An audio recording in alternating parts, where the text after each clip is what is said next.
Happy Wednesday, and welcome to another edition of 300 Seconds with the Peacocks. Today, we're going to focus in on our esports program, our second sports program that actually competed this fall. Today's chat will be with head esports coach, Jim Lowery. So here we are sitting down with our head esports coach, Jim Lowery. And Jim, thanks for joining us this morning, taking a few minutes to talk about the esports program. It was a pretty busy fall for you guys. Very busy fall. This fall, Upper Iowa Esports participated in 3 different leagues: the National Association of Collegiate Esports, the Eastern College Athletic Conference, and the New England Collegiate Conference. So we were going Monday through Friday with multiple events on some days. Yeah, and so far this fall, four different games I think that the team was in on: Fortnite, Overwatch, League of Legends, and Rocket League, right? So those 4 games were the ones that we were playing this fall. Correct. And we also had practices for Valorant. Our initial Valorant season will be in the spring. Okay. Let's talk. I think League of Legends obviously had the most success this fall. Talk a little bit about that group and the dynamics of the kids on that squad. So League of Legends was the one game we were playing with the New England Collegiate Conference, soon to be the National Esports Collegiate Conference. And it's a very young team, so we're really excited. Currently in the fall, it was 3 freshmen, a sophomore, and a senior. But our senior on the team is actually a sub. And so in the spring, we're going to have 4 freshmen and a sophomore. So a really young team that we're hoping can continue playing here really well and just keep improving as they keep getting older here, as they progress with their college time here. But no, it's really great because we have 2 freshmen off the same high school team. So they already bring us a nice nexus of chemistry. And then our new, he played ADC for us in the fall, but he's going to play support for us in the spring, Nick Finder, really quiet, but quietly does his job. And it's really good to have somebody like that on the team. Doesn't make a lot of noise, doesn't make a lot of waves.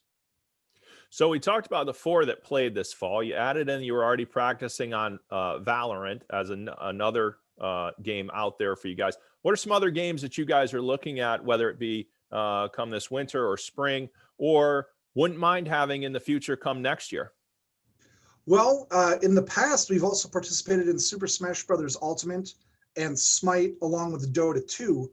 All 3 of the 2 of those games were taken off of listings actually for competition in the fall. So we're hoping on a couple of board of directors meetings, we're hoping to vote to bring them back because they were games that the Peacocks participated in. And then Super Smash Bros. Ultimate, which is still available. Unfortunately, last year in the spring we played it, but it was an entirely senior team, and we were unable to find enough to field a full team for the fall. We're hoping to bring it back for the spring. When you're talking about recruiting and looking out there, what are some of the advantages that Upper Iowa has that you're trying to push to the young men and women to be part of the esports program? One of the biggest advantages we have here is that we're recognized and affiliated with the athletics department.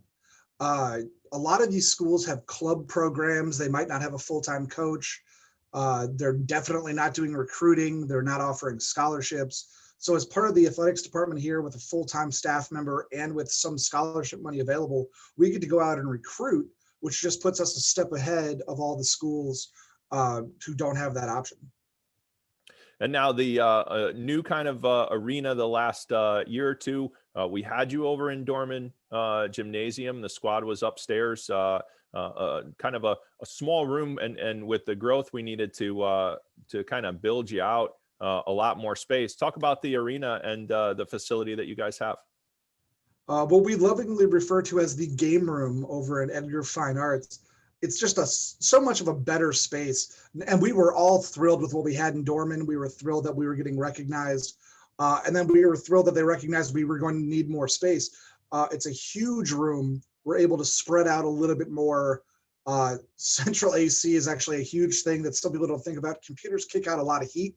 So more space, central air conditioning means that the room stays at the proper temperature. We don't have to worry about the computers overheating, but it's also big enough to give us some lounge space and big enough to hold strategy meetings in. We actually have 3 huge whiteboards in the front, and we can run, not in the time of COVID, but during normal circumstances, we could run 2 full practices plus a strategy meeting at the same time, which is so much better than what we had previously.